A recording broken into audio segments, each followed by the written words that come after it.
അസ്സലാമു dear students, ഇന്നത്തെ ക്ലാസ്സിൽ നാം ഡിസ്കസ് ചെയ്യാൻ പോകുന്ന topic types of plans.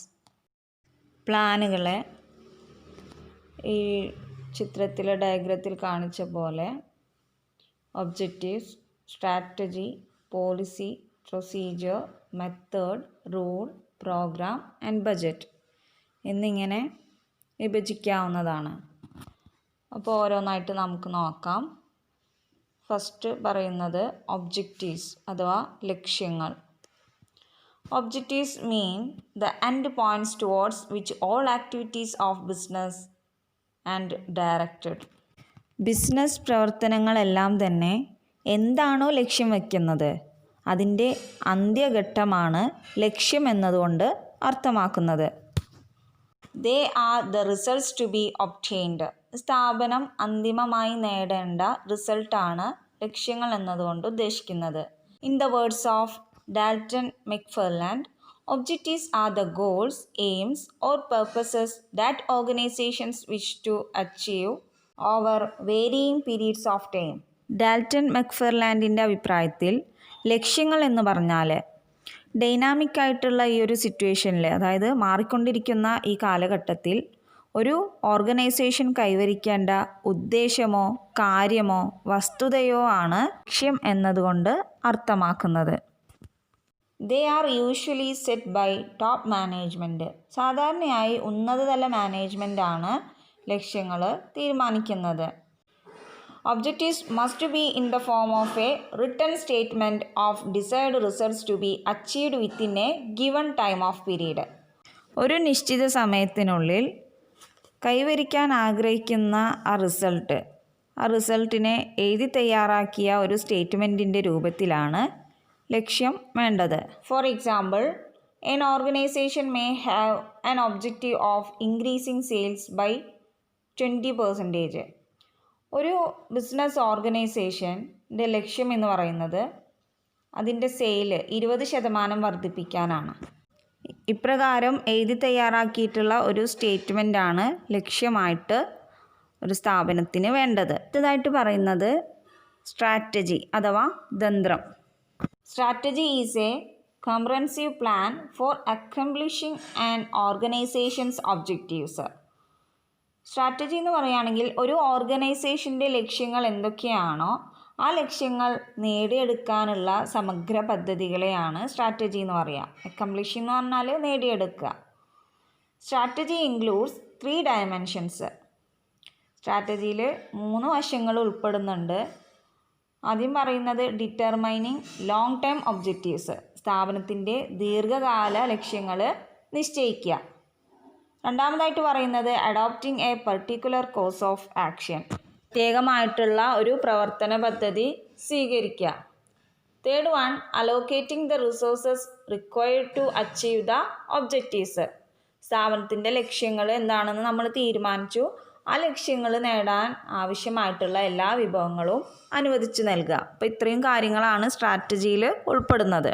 While framing A suitable strategy, the business environment needs to be taken into consideration. അതായത് ഒരു ബിസിനസ് ഓർഗനൈസേഷൻ ഒരു സ്ട്രാറ്റജി കൊണ്ടുവരുമ്പോൾ നിലവിലെ ബിസിനസ് എൻവയോൺമെൻറ്റ് എന്താണെന്നും കൂടി പരിഗണിക്കേണ്ടതുണ്ട്. അതായത് രാഷ്ട്രീയപരമായിട്ടുള്ള മാറ്റങ്ങൾ എന്തൊക്കെയാണ്, നിയമപരമായിട്ടുള്ള മാറ്റങ്ങൾ എന്തൊക്കെയാണ്, സാമ്പത്തികപരവും സാമൂഹികപരവുമായിട്ടുള്ള മാറ്റങ്ങൾ എന്തൊക്കെയാണെന്നുള്ളത് അത്തരം മാറ്റങ്ങൾ പരിഗണിക്കേണ്ടതുണ്ട്. Strategies are plans made in the light of the plans of the competitors. മറ്റുള്ള കോമ്പറ്റീറ്റേഴ്സ് അവരുടെ പ്ലാൻസുകൾ, അവരുടെ സ്ട്രാറ്റജീസ് അതിനനുസരിച്ചായിരിക്കണം സ്വന്തമായിട്ടുള്ള സ്ട്രാറ്റജീസ് ഒരു കമ്പനി രൂപീകരിക്കേണ്ടത്. ഇപ്പോൾ ഒരു എക്സാമ്പിൾ പറയുകയാണെങ്കിൽ ഹിന്ദുസ്ഥാൻ ലിവറും പോൺസും രണ്ടും സോപ്പ് നിർമ്മാണത്തിലെ 2 കോമ്പറ്റീറ്റേഴ്സാണ്. ഹിന്ദുസ്ഥാൻ ലിവർ വില കുറക്കുകയാണെങ്കിൽ പോൺസ് എന്ത് ചെയ്യും? പോൺസും അതിനനുസരിച്ച് മാർക്കറ്റിൽ ഷെയർ നിലനിർത്താൻ വേണ്ടിയിട്ട്, മാർക്കറ്റിൽ പിടിച്ചു നിൽക്കാൻ വേണ്ടിയിട്ട് വേറൊരു പ്ലാന് ആവിഷ്കരിക്കും. അപ്പോൾ ഇതിനെയാണ് സ്ട്രാറ്റജി എന്ന് പറയുന്നത്. എതിരാളി എന്ത് സ്ട്രാറ്റജിയാണോ കൊണ്ടുവരുന്നത് അതിനനുസരിച്ചായിരിക്കണം മറ്റുള്ളവരും അതിനനുസരിച്ചുള്ള സ്ട്രാറ്റജി രൂപീകരിക്കേണ്ടത്. അടുത്തതായിട്ട് പറയുന്നത് പോളിസി അഥവാ നയം. A policy is a general statement which provides guidelines in decision making. Policy എന്ന് പറഞ്ഞാൽ തീരുമാനങ്ങൾ എടുക്കുന്നതിന് ആവശ്യമായിട്ടുള്ള മാർഗനിർദ്ദേശങ്ങളാണ് policy. Or channelizes enterprises towards a particular direction. ഒരു ഓർഗനൈസേഷനെ ഒരു പ്രത്യേക ഡയറക്ഷനിലേക്ക് കൊണ്ടുപോകുന്നത് ഇതിൻ്റെ പോളിസിയാണ്. അല്ലെങ്കിൽ എല്ലാ എനർജിയും ഒരു പ്രത്യേക ഡയറക്ഷനിലേക്ക് കൊണ്ടുപോകാൻ സഹായിക്കുന്നത് ആ ഓർഗനൈസേഷനിലെ പോളിസി ആയിരിക്കും. Policies define the parameter within which manager should function. ഒരു മാനേജർ ചെയ്യേണ്ടതായിട്ടുള്ള ഫങ്ഷന് അതിൻ്റെ ഒരു പരിധി നിശ്ചയിക്കുന്നതും ആ സ്ഥാപനത്തിലെ പോളിസി ആയിരിക്കും. There are policies for all levels and departments in the organization called major and minor policies. ഒരു ഓർഗനൈസേഷനിലെ എല്ലാ ലെവൽസ് ഓഫ് മാനേജ്മെൻറ്റിലും എല്ലാ ഡിപ്പാർട്ട്മെൻറ്റിലും എന്താവശ്യമാണ്? പോളിസികൾ ആവശ്യമാണ്. അത് മേജർ പോളിസികളായിരിക്കാം, മൈനർ പോളിസികളായിരിക്കാം. ഒരു എക്സാമ്പിളായിട്ട് ഇവിടെ പറയുന്നുണ്ട്. ഒരു കോളേജിൽ BCom അഡ്മിഷന് വേണ്ടിയിട്ട് ആ കോളേജുകാർ ഒരു പോളിസി കൊണ്ടുവരികയാണ്. പോളിസി ഇതാണ്: +2 60% മാർക്ക് കിട്ടിയ കുട്ടികൾക്ക് മാത്രമാണ് ആ കോളേജിൽ BComന് സീറ്റുള്ളൂ. അപ്പോൾ അത് ആ കോളേജിൻ്റെ എന്താണ്? ഒരു പോളിസിയാണ്. അടുത്തതായിട്ട് വരുന്നത് പ്രൊസീജിയേഴ്സ് അഥവാ നടപടിക്രമങ്ങൾ. Terry has defined procedure as A series of related task that make up chronological sequence and the established way of performing the work to be accomplished. സമയക്രമം അനുസരിച്ചുള്ള പരസ്പരം ബന്ധപ്പെട്ട ജോലികളുടെ പരമ്പര എന്നാണ് ടെറി നടപടിക്രമത്തെ നിർവചിച്ചിട്ടുള്ളത്. അതായത് ഒരു സ്ഥാപനത്തിൻ്റെ മുൻകൂട്ടി തീരുമാനിച്ച ലക്ഷ്യമായാലും അതിൻ്റെ പോളിസി ആയാലും അത് നേടിയെടുക്കുന്നതിന് വേണ്ടിയിട്ട് ഇനി എന്തെല്ലാം കാര്യങ്ങളാണ് ചെയ്യാനുള്ളത്, അതിനെയാണ് എന്ത് പറയുക? പ്രൊസീജിയേഴ്സ് എന്ന് പറയുക, നടപടിക്രമങ്ങൾ. അപ്പോൾ അത് ഒരൊറ്റ പ്രവൃത്തിയായിരിക്കില്ല, പല പല പ്രവൃത്തികളായിരിക്കും, പല പല ടാസ്കുകളായിട്ടായിരിക്കും ഉണ്ടാവുക. ആ ടാസ്കുകളെല്ലാം തന്നെ ഒരു സമയബന്ധിതമായിരിക്കും, ഒരു ക്രൊണോളജിക്കൽ ഓർഡറിലാണ് ഉണ്ടാവുക. എന്താ വെച്ചാൽ ഓരോ ടാസ്കും ചെയ്യാൻ ഒരു നിശ്ചിത സമയം ഉണ്ടായിരിക്കും. ഒരു നിശ്ചിത സമയത്തിൻ്റെ ഉള്ളിൽ ഫസ്റ്റ് ടാസ്ക് ചെയ്ത് തീർക്കണം, അത് കഴിഞ്ഞിട്ട് അടുത്ത ടാസ്ക് ചെയ്യാൻ വേറൊരു സമയം. അങ്ങനെ ഒരു ക്രൊണോളജിക്കൽ ഓർഡറിൽ ചില ടാസ്കുകളുടെ ഒരു സീക്വൻസ്, ഒരു തുടർച്ചയെയാണ് എന്ത് പറയുക? പ്രൊസീജിയേഴ്സ് എന്ന് പറയുക. ഇപ്പോൾ ഒരു എക്സാമ്പിളായിട്ട് പറയുകയാണെങ്കിൽ ഒരു സ്ഥാപനത്തിൽ ഒരു വേക്കൻസി ഉണ്ട്. ഒരു സ്ഥാപനത്തിൽ ഒരു അക്കൗണ്ടൻറ്റിൻ്റെ വേക്കൻസി ഉണ്ട്. അപ്പോൾ ആ വേക്കൻസിയിലേക്ക് ഒരാളെ അപ്പോയിൻറ്റ് ചെയ്യണമെങ്കിൽ ആ സ്ഥാപനത്തിൻ്റെ പോളിസി എന്ന് പറയുന്നത് മിനിമം 2 വർഷമെങ്കിലും എന്തുണ്ടായിരിക്കണം? എക്സ്പീരിയൻസ് ഉണ്ടായിരിക്കണം. അക്കൗണ്ടൻ്റായിട്ട് വേറെ ഏതെങ്കിലും സ്ഥാപനത്തിൽ വർക്ക് ചെയ്തിട്ടുള്ള എക്സ്പീരിയൻസ് ഉള്ള ഒരാൾക്ക് മാത്രമാണ് ഈ സ്ഥാപനത്തിൽ അക്കൗണ്ടൻ്റായിട്ട് ജോലി എടുക്കാൻ പറ്റുള്ളൂ. അപ്പോൾ അങ്ങനെ 2 വർഷം എക്സ്പീരിയൻസ് വേണം എന്നുള്ളത് ആ സ്ഥാപനത്തിൻ്റെ പോളിസിയാണ്. അപ്പോൾ ആ പോളിസി നിറവേറ്റണമെങ്കിൽ, ആ പോളിസി സാധിപ്പിച്ചെടുക്കണമെങ്കിൽ ഇനി എന്തെല്ലാം കാര്യങ്ങളാണ് ചെയ്തെടുക്കേണ്ടത്? അതാണ് പ്രൊസീജിയേഴ്സ് എന്നുള്ളതുകൊണ്ട് ഉദ്ദേശിക്കുന്നത്. അപ്പോൾ ആദ്യം എന്ത് ചെയ്യണം? ആദ്യം ഇങ്ങനെ ഒരു വേക്കൻസി ഉള്ള അഡ്വർടൈസ്മെൻറ്റ് കൊടുക്കണം. അപ്പോൾ പലരും ആപ്ലിക്കേഷൻ കൊടുക്കും. അപ്പോൾ ആപ്ലിക്കേഷൻ സ്വീകരിക്കണം, CV കാര്യങ്ങളൊക്കെ അയക്കും. എന്നിട്ട് അതിൽ നിന്നും കുറച്ച് പേരെ സെലക്ട് ചെയ്യും. പിന്നെ അടുത്തത് നടപടി എന്ന് പറയുന്നത് ഇൻ്റർവ്യൂ ആണ്. അങ്ങനെ ഇൻ്റർവ്യൂ കഴിഞ്ഞിട്ട് പിന്നെ ആണ് അപ്പോയിൻമെൻറ്റ് വരുന്നത്. അപ്പോൾ അങ്ങനെ ഒരുപാട് പ്രവൃത്തികൾ, ഒരുപാട് നടപടിക്രമങ്ങൾ അവിടെ വരുന്നുണ്ട്. ആയിട്ട് പറയുന്നത് method. Method refers to the prescribed ways or manner in which a task has to be accomplished to attain an objective. ഒരു സ്ഥാപനം അതിൻ്റെ മുൻകൂട്ടി തീരുമാനിച്ചു വെച്ച ലക്ഷ്യം നേടിയെടുക്കുന്നതിന് വേണ്ടിയിട്ട് പലതരത്തിലുള്ള ടാസ്കുകളും നിശ്ചയിച്ചിട്ടുണ്ടാവും. അപ്പോൾ ഈ ടാസ്കുകൾ എങ്ങനെയാണ് ചെയ്തെടുക്കേണ്ടത്, ഏത് വിധമാണ് ചെയ്തെടുക്കേണ്ടത്, അങ്ങനെ തീരുമാനിക്കുന്നതിനെയാണ് മെത്തേഡ് അഥവാ രീതി എന്നുള്ളത് കൊണ്ട് ഉദ്ദേശിക്കുന്നത്. Method is only 1 step of a procedure. Procedure എന്നുള്ളതിൻ്റെ ഒരു ഘട്ടം മാത്രമാണ് ഈ മെത്തേഡ് എന്നുള്ളതുകൊണ്ട് ഉദ്ദേശിക്കുന്നത്. Method may vary from task to task. അപ്പോൾ ഓരോ ടാസ്കിനനുസരിച്ച് ഓരോ ജോലിക്കനുസരിച്ച് എന്തിലും മാറ്റം വരും, അതിൻ്റെ ചെയ്യേണ്ട മെത്തേഡിലും മാറ്റം വരും. Selection of proper method saves time, money and effort and increases efficiency. അപ്പോൾ ഒരു ടാസ്ക് ചെയ്യാൻ പല മെത്തേഡുകളും ഉണ്ടാവും. അപ്പോൾ അതിൽ നമ്മൾ ഏതെങ്കിലും ഒരു മെത്തേഡ് സെലക്ട് ചെയ്യുമ്പോൾ അതുകൊണ്ട് എന്താണ് സ്ഥാപനത്തിനുള്ള നേട്ടം? സമയലാഭം ഉണ്ടാവും അല്ലേ? പിന്നെ ക്യാഷ് ലാഭിക്കുക, എഫേർട്ട് ലാഭിക്കുക, മാത്രമല്ല ആ സ്ഥാപനത്തിൻ്റെ എഫിഷ്യൻസി വർദ്ധിക്കുകയും ചെയ്യും. ഉദാഹരണത്തിന് ഒരു സ്ഥാപനത്തിൽ വർക്ക് ചെയ്യുന്ന എംപ്ലോയീസിന് ഒരു ട്രെയിനിങ് കൊടുക്കണം എന്നുണ്ട്.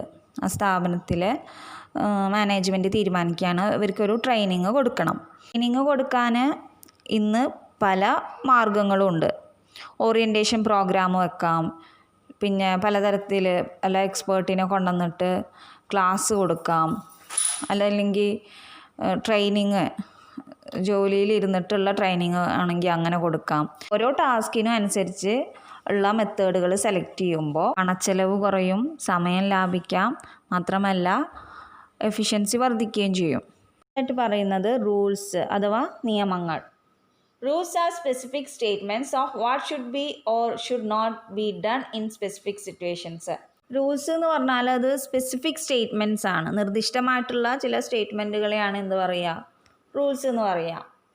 Of what should or should not be done in specific situations. ഒരു ഓർഗനൈസേഷനിൽ നിർദ്ദിഷ്ടമായിട്ടുള്ള ചില സിറ്റുവേഷനിൽ എന്താണ് ചെയ്യേണ്ടത്, എന്താണ് ചെയ്യാൻ പാടില്ലാത്തത് എന്ന് നിശ്ചയിക്കുന്ന തരം സ്റ്റേറ്റ്മെൻറ്റുകളെയാണ് റൂൾസ് എന്ന് പറയുന്നത്. They do not allow any deviations. നിയമത്തിൻ്റെ കാര്യത്തിൽ യാതൊരു വിവേചനവും അനുവദിക്കുകയില്ല. Rules are made for the purpose of creating discipline in the organisation. എന്തിനാണ് നിയമങ്ങൾ ഉണ്ടാക്കുന്നത്? ആ സ്ഥാപനത്തിൽ ഒരു അച്ചടക്കം കൊണ്ടുവരാൻ വേണ്ടിയിട്ട്, അച്ചടക്കം ക്രിയേറ്റ് ചെയ്യുക എന്നുള്ള ഒരു ഉദ്ദേശത്തോടു കൂടിയിട്ടാണ് ഓരോ സ്ഥാപനവും നിയമങ്ങൾ രൂപീകരിക്കുന്നത്. ഫോർ എക്സാമ്പിൾ, നോ സ്മോക്കിംഗ്, പുകവലി പാടില്ല. നോ അഡ്മിഷൻ വിത്തൗട്ട് പെർമിഷൻ ഇല്ലാതെ അകത്തേക്ക് കടക്കാൻ പാടില്ല. Using mobile phone during office hours is prohibited. ഓഫീസിൻ്റെ സമയങ്ങളിൽ മൊബൈൽ ഉപയോഗിക്കുന്നത് നിരോധിക്കപ്പെട്ടിരിക്കുന്നു. ഇതെല്ലാം തന്നെ റൂൾസിൽ ഉൾപ്പെട്ടവയാണ്. ഇതാണ് programs. A program may be defined as a detailed statement about a project which outlines the objectives, policies, procedures, rules, tasks, resources to be employed and the budget to implement any course of action. Program എന്ന് പറഞ്ഞാൽ അതൊരു detailed statement ആണ്.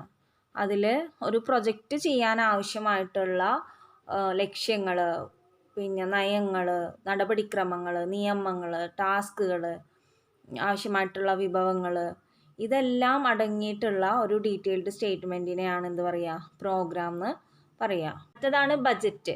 A budget is A statement of expected result expressed in numerical terms.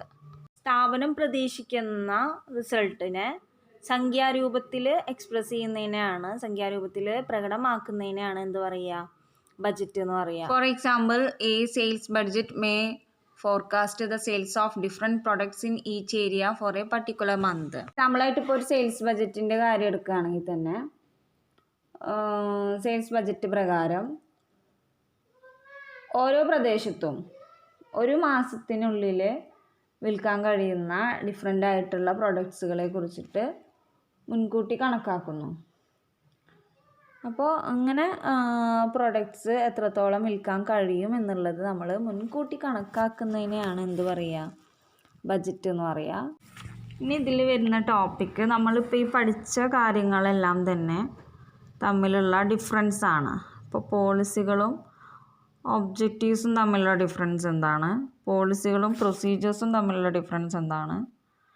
പോളിസികളും റൂൾസും തമ്മിലുള്ള difference എന്താണ്? പോളിസികളും മെത്തേഡുകളും തമ്മിലുള്ള difference എന്താണ്? അതൊക്കെയാണ്. അതത്ര ഇമ്പോർട്ടൻസ് ഇല്ല. അതിൽ എല്ലാ ഡിഫറൻസും നിങ്ങൾ പഠിക്കേണ്ടതില്ല. ഏതെങ്കിലും 1-2 ഡിഫറൻസ് പഠിച്ചാൽ മതി. നമ്മൾ ഓൾറെഡി എല്ലാ കാര്യങ്ങളും ഇപ്പോൾ അറിയാമല്ലോ. എന്താണ് പോളിസി, എന്താണ് മെത്തേഡ്, എന്താണ് റൂൾസ്. അപ്പോൾ അത് പഠിച്ചിട്ട് അതിൽ നിന്ന് നിങ്ങൾ അതിൻ്റെ വ്യത്യാസം കണ്ടെത്തിയിട്ട് നിങ്ങൾക്ക് ഇഷ്ടപ്പെട്ട ഏതെങ്കിലും 2 പോയിൻറ്റ്സ് പഠിച്ചു വയ്ക്കുക കേട്ടോ. അത് ഞാൻ എടുക്കുന്നില്ല. അടുത്തതായിട്ട് നോക്കാൻ പോകുന്നത് പ്ലാൻസിൻ്റെ മറ്റൊരു ക്ലാസിഫിക്കേഷനാണ്. ആദ്യം വരുന്നത് കോർപ്പറേറ്റ് ആൻഡ് ഫങ്ഷണൽ പ്ലാൻസ് ആണ്. Planning undertaken at the top management level is corporate planning. But functional planning is meant to cover a particular functional area of the organization. For example, marketing. അപ്പോൾ corporate plan എന്ന് പറഞ്ഞാൽ ഒരു ഓർഗനൈസേഷൻ്റെ top level മാനേജ്മെൻറ്റിൽ നടക്കുന്ന പ്ലാനിനാണ് എന്ത് പറയുക, corporate plan എന്ന് പറയുക.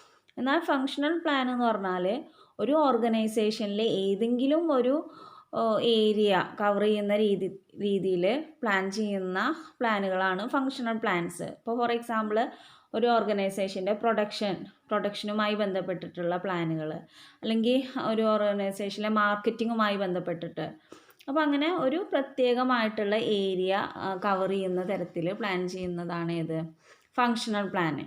അടുത്ത ക്ലാസിഫിക്കേഷനാണ് ഫോർമൽ ആൻഡ് ഇൻഫോർമൽ പ്ലാനിങ്. ഔപചാരികവും അനൗപചാരികവുമായ പ്ലാനുകൾ. In informal planning nothing is written down. ഒരു അനൗപചാരികമായിട്ടുള്ള പ്ലാൻ ആണെങ്കിൽ അവിടെ രേഖാമൂലമുള്ള യാതൊന്നും ഉണ്ടാവില്ല. ആ പ്ലാനൊന്നും എന്ത് ചെയ്യില്ല, എഴുതി വയ്ക്കപ്പെട്ടിട്ടുണ്ടാവില്ല. Little or no sharing of goals with others. ഇതിൽ പറഞ്ഞിട്ടുള്ള ഗോൾസുകൾ, എന്തൊക്കെ ലക്ഷ്യങ്ങളാണ് ഇതിൽ പറഞ്ഞിട്ടുള്ളത്, അതൊന്നും മറ്റുള്ളവരുമായിട്ട് എന്ത് ചെയ്യില്ല, ഷെയർ ചെയ്യില്ല. General lacking in continuity. ഇതിനെന്തുണ്ടാവില്ല, ഒരു കണ്ടിന്യൂറ്റി ഉണ്ടായിരിക്കില്ല. ഇതാണ് ഇൻഫോർമൽ പ്ലാനിങ് അഥവാ അനൗപചാരികമായിട്ടുള്ള പ്ലാനിങ് എന്നുള്ളതുകൊണ്ട് ഉദ്ദേശിക്കുന്നത്. രേഖാമൂലമല്ല, ഒരാളോടും ഷെയർ ചെയ്യില്ല, കണ്ടിന്യൂറ്റി ഉണ്ടാവില്ല. ഇനി ഫോർമൽ പ്ലാനിങ് അഥവാ ഔപചാരികമായ പ്ലാനിങ് എന്ന് പറഞ്ഞാൽ അത് റിട്ടൺ ആയിരിക്കും, എഴുതി വയ്ക്കപ്പെട്ടിട്ടുണ്ടായിരിക്കും, രേഖാമൂലമുള്ളതായിരിക്കും. Define specific goals.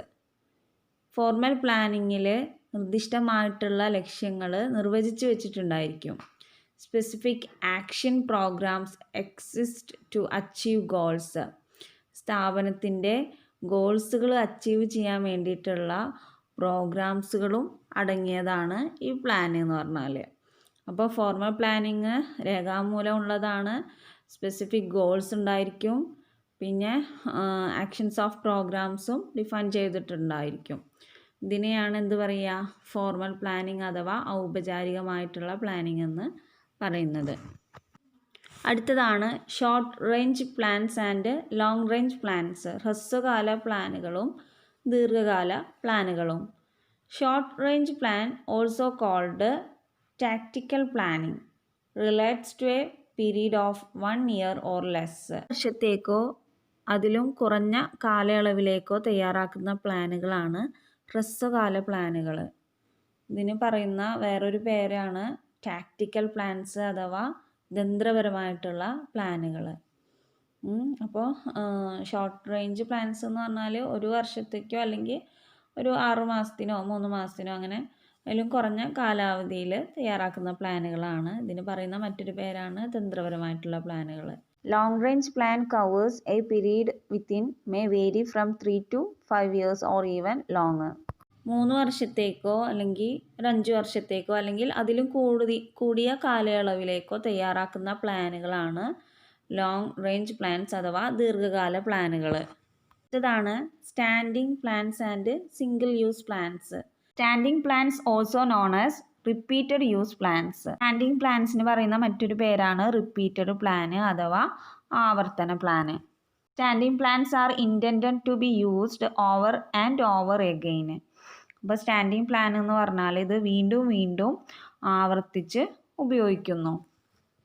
സ്റ്റാൻഡിംഗ് പ്ലാനുകൾക്ക് ഒരു പെർമനൻ്റ് നേച്ചർ, ശാശ്വതമായിട്ടുള്ള ഒരു സ്വഭാവമാണ് ഉണ്ടായിരിക്കുക. അത്തരം പ്ലാനുകൾ ഒരു ഓർഗനൈസേഷനിൽ ദീർഘകാലം നിലനിൽക്കുന്നവയാണ്. ഇപ്പോൾ ഒരു എക്സാമ്പിൾ പറയുകയാണെങ്കിൽ ഒരു ഓർഗനൈസേഷൻ്റെ പോളിസികൾ, അതിലെ പ്രൊസീജിയേഴ്സ്, റൂൾസുകൾ എന്നിവയെല്ലാം തന്നെ സ്റ്റാൻഡിംഗ് പ്ലാൻസിന് എക്സാമ്പിളായിട്ട് പറയാൻ പറ്റും. ഒരു സ്ഥാപനത്തിലെ നിയമങ്ങൾ, അതിനങ്ങനെ പ്രത്യേകിച്ച് മാറ്റങ്ങളൊന്നും വരില്ലല്ലോ, അത് തന്നെയാണ്. അപ്പോൾ ഒരു വർഷം എന്താണോ റൂൾസ് ഉണ്ടായിരുന്നത് അത് തന്നെയായിരിക്കും വലിയ മാറ്റങ്ങളൊന്നും ഉണ്ടായിരിക്കില്ല. പിറ്റത്തെ വർഷവും ആ റൂൾസുകൾ തന്നെ ആയിരിക്കും. അങ്ങനെ മാറ്റമില്ലാതെ വീണ്ടും വീണ്ടും ആ പ്ലാനുകൾ തന്നെ ഉപയോഗിക്കുന്നതിനെയാണ് എന്ത് പറയുക, സ്റ്റാൻഡിങ് പ്ലാൻസ് എന്ന് പറയുക. Then single use plan are plans which are designed for a specific purpose. എന്നാൽ സിംഗിൾ യൂസ് പ്ലാൻ എന്ന് പറഞ്ഞാൽ ഒരൊറ്റ പർപ്പസിന് വേണ്ടിയിട്ട് മാത്രം ഡിസൈൻ ചെയ്യുന്ന പ്ലാനുകളാണ് single use plans. When the purpose is over, they are not used again. For example, strategies, budgets, projects, etc. അത് അതിൻ്റെ ആ ആവശ്യം കഴിഞ്ഞാൽ ഈ പ്ലാനും പിന്നെ അത് എന്ത് ചെയ്യില്ല, ഉപയോഗിക്കില്ല. അപ്പോൾ ഒരു സ്ട്രാറ്റജി അത് ഏതൊരു പർപ്പസിനാണോ ആ ഒരു ഓർഗനൈസേഷൻ അത് അഡോപ്റ്റ് ചെയ്തിട്ടുണ്ടാവുക, ആ ഒരു പർപ്പസ് ഫില്ല് ചെയ്യുന്നത് വരെ ആയിരിക്കും ആ സ്ട്രാറ്റജി അവർ ഉപയോഗിക്കുക. ആ ആവശ്യം നിറവേറ്റി കഴിയുമ്പോൾ ആ സ്ട്രാറ്റജിയും അതോടുകൂടി അവർ ഉപേക്ഷിക്കും. പിന്നെ അടുത്ത തവണ വേറെ സ്ട്രാറ്റജി. അപ്പോൾ ഈ സ്ട്രാറ്റജീസും പ്രൊജക്ട്സും എല്ലാം എന്തിന് ഉദാഹരണങ്ങളാണെന്ന് പറയാൻ പറ്റും? സിംഗിൾ യൂസ് പ്ലാൻസിന് ഉദാഹരണങ്ങളായിട്ട് പറയാൻ പറ്റും. അടുത്തതാണ് administrative plans and operational plans. A plan that is associated with middle level management to provide guidelines to operational level is administrative plan. അതായത് ഒരു പ്ലാന് ഒരു ഓർഗനൈസേഷനിലെ മിഡിൽ ലെവൽ മാനേജ്മെൻറ്റുമായിട്ട് ബന്ധപ്പെട്ടതാണെങ്കിൽ അതിനെ അഡ്മിനിസ്ട്രേറ്റീവ് പ്ലാന് അഥവാ ഭരണപരമായിട്ടുള്ള plan എന്ന് പറയുന്നു. അപ്പോൾ ഇവിടെ മിഡിൽ ലെവൽ മാനേജ്മെൻ്റ് ആണ് എന്ത് ചെയ്യണം, എങ്ങനെ ചെയ്യണം എന്നുള്ള ഡയറക്ഷൻസ് ആർക്ക് കൊടുക്കുക, അതിൻ്റെ ലോവർ ലെവൽ മാനേജ്മെൻറ്റിലേക്ക് കൈമാറുക. അപ്പോൾ ഇങ്ങനെ ഇത്തരത്തിൽ മിഡിൽ ലെവൽ മാനേജ്മെൻറ്റ് നിർവഹിക്കുന്ന പ്ലാനുകളാണ് എന്ത്, administrative plans. Operational plan is designed at the lower level to deal with the actual execution of operations. Lower level മാനേജ്മെൻറ്റിൽ രൂപകൽപ്പന ചെയ്യുന്ന നിർവഹിക്കുന്ന പ്ലാനുകളാണ് എന്ത്, ഓപ്പറേഷണൽ പ്ലാൻ എന്ന് അറിയപ്പെടുന്നത്. ഇത്രയുമാണ് പ്ലാനുകളുടെ മറ്റൊരു ക്ലാസിഫിക്കേഷന്. ആദ്യത്തെ ക്ലാസിഫിക്കേഷൻ പറഞ്ഞത് corporate plans and functional plans ആണ്. പിന്നെ പറഞ്ഞത് formal and informal plans, then short range plans and long range plans, then fourth one standing plans and single use plans. ഇവിടെ ഒരു കാര്യം ശ്രദ്ധിക്കുക, ഈ സ്റ്റാൻഡിങ് പ്ലാൻസ് സിംഗിൾ യൂസ് പ്ലാൻസിൽ പെടുന്ന കാര്യങ്ങൾ തന്നെയാണ് നമ്മൾ കുറച്ച് മുന്നേ ഉള്ള പ്ലാൻസിൽ പഠിച്ചില്ലേ, policy, procedures, strategy, rules, programmes. അത് ഈ standing plans and single use പ്ലാൻസിൽ വരുന്ന കാര്യങ്ങളാണ്. അതായത് സ്റ്റാൻഡിങ് പ്ലാൻസിലാണ് ഏതൊക്കെ വരുന്നത്, പോളിസീസ്, പ്രൊസീജിയേഴ്സ്, റൂൾസ്, ഇവയൊക്കെയാണ് സ്റ്റാൻഡിങ് പ്ലാൻസിൽ വരുന്നത്. സിംഗിൾ യൂസ് പ്ലാൻസിലാണ് ഏതൊക്കെ വരിക, ബജറ്റ്സ്, സ്ട്രാറ്റജീസ് എന്നിവയൊക്കെയാണ് സിംഗിൾ യൂസ് പ്ലാൻസിൽ വരുന്നത്. ലാസ്റ്റായിട്ട് നമ്മൾ പറഞ്ഞത് administrative plans and operation plans ആണ്. ഇതോടുകൂടി ഈ പ്ലാനിങ് എന്നുള്ള ചാപ്റ്റർ ഇവിടെ കഴിയുകയാണ്. അപ്പോൾ പ്ലാനിങ് ഇമ്പോർട്ടൻ്റ് ആണ്. ഇതിൽ നിന്ന് ക്വസ്റ്റ്യൻസ് ഉണ്ടാവാറുണ്ട് എക്സാമിന്. ഇതിൽ ആ പ്ലാനിങ് പ്രോസസ്സ് ആ കാര്യങ്ങളൊക്കെ ഇടയ്ക്കിടയ്ക്ക് ചോദിക്കാറുണ്ട്, ഇതിലോരോ സ്റ്റെപ്പുകൾ. ഇൻഷാ അല്ലാഹ് അടുത്ത ക്ലാസ്സിൽ പുതിയൊരു ചാപ്റ്ററുമായിട്ട് വരാം. അസ്സലാമു അലൈക്കും.